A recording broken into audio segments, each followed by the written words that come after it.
All right, let's talk about computer cases. Computer cases are kind of like, I don't know, mic preamps or hardware compression or something to that effect. You can spend $1 zillion and not really know what you bought or if you even got anything. And here's a good example.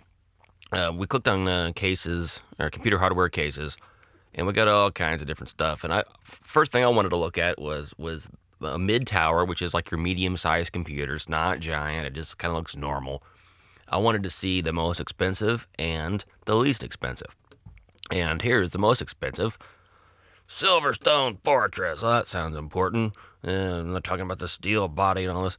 $260 for like sheet metal, which well, that seems like a lot. And then if we go to the bottom of the barrel, whatever that thing is, DIY PC, $16. Like, okay, well, now that seems actually a little bit more appropriate for just a hunk of metal. But, so, okay, you can look on the screen here. We'll make them big. Okay, that looks like, I don't know, whatever, like a cube, kind of.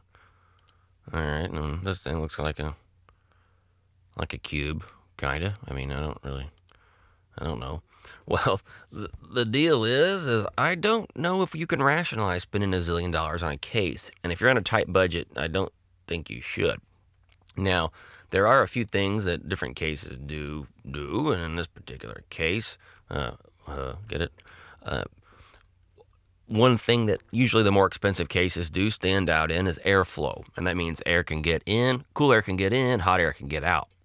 But if you take that to the furthest extreme, and you can kind of see this case here, it's got a little bit of a hole type of, well, let's see, well, if we can find that other side. This is probably wide open. It's just a screen. Not you never really know. It might be plexiglass, but a lot of them are very open with holes in the bottom, holes in the back, holes in the top for fans and such. But if you take that to its furthest extreme, a real expensive computer case ends up just being a bunch of screens and a frame. And so it almost gets cheaper. You'd think, oh, well, this has holes in it. It's using less metal. It's cheaper, right? Well, there's a lot of bull crap going on in case land. I can tell you this. I've used these cheapest cases ever. They work fine. Usually you find that the screws on the back aren't convenient. They're the old metal, like little chrome ones that are, you have to use a screwdriver. Get the fancy case, and it's usually some kind of hand-turning kind of mechanism. Or even better, like a little switch you push, and then a little button type of thing, and then the case opens up. Okay, that's convenient. I mean, is that worth $200? Probably not. The fancy cases might have more stuff on the top, like for USB audio out, things like that, which do have a purpose. But for $5, you can run a USB hub to the front of your computer. That's no big deal if you really had to. So that's not a big thing. So I really don't know. I don't know what you get from buying a fancy one. And I ended up buying 2 fancy cases all at once. I had a little bit of money and I was like, I'm going to waste this. Like, this will run cooler and all this. And I do know, because I went giant. I didn't use a mid-tower. I want the full size. And so people walk by, they go, whoa, what are those? Oh. Okay, whatever. And so I went crazy, and they do have a lot of space, and it's easier to get the hard drives in and out, and just a whole lot of convenience things that probably are the difference between Toyota and Lexus. Like, I don't know. They got some kind of massaging, heat sensor, mumbo jumbo, video cameras on when you back up, all this kind of stuff that really doesn't matter. And even this kind of stuff where like these guys are reviewing flimsy, like, well, it's metal, and once you put the stuff, I mean, it's not like you're going to throw it down the stairs. In fact, mine just sit there. I don't know if the structure ever really becomes an issue, maybe during an earthquake or terrorist activity. Other than that, I mean, it just holds the stuff.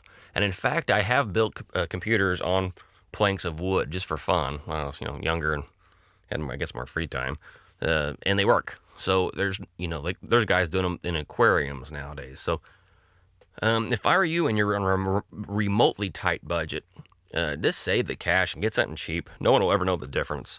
People think this cheap one looks better anyway. And if you got a lot of money to blow and are just, maybe you can find one that says cooler in it, and maybe you'll believe it. I don't know. Now, one thing that I did notice with my particular cases, which I said are huge, is they had giant, I think, 8-inch fans in them. So they were pulling lots of air, and but quite quiet when they do it. they're turned really low, and so they really don't make any real significant noise. But I got air, being sucked in the bottom and being thrown out the top, and I think that does help my stuff last a little longer. I mean, I don't know what it matters if you're 3 degrees cooler. Haven't really decided that, but anyway, I would say again, just go cheap, and unless you can find a good reason where it's worth it to spend $200 on something that's maybe tiny for you, if you're in that point of your life where you can spend a little extra cash, maybe look into it. But I did, and I don't know if I got anything out of it. All right, guys, out.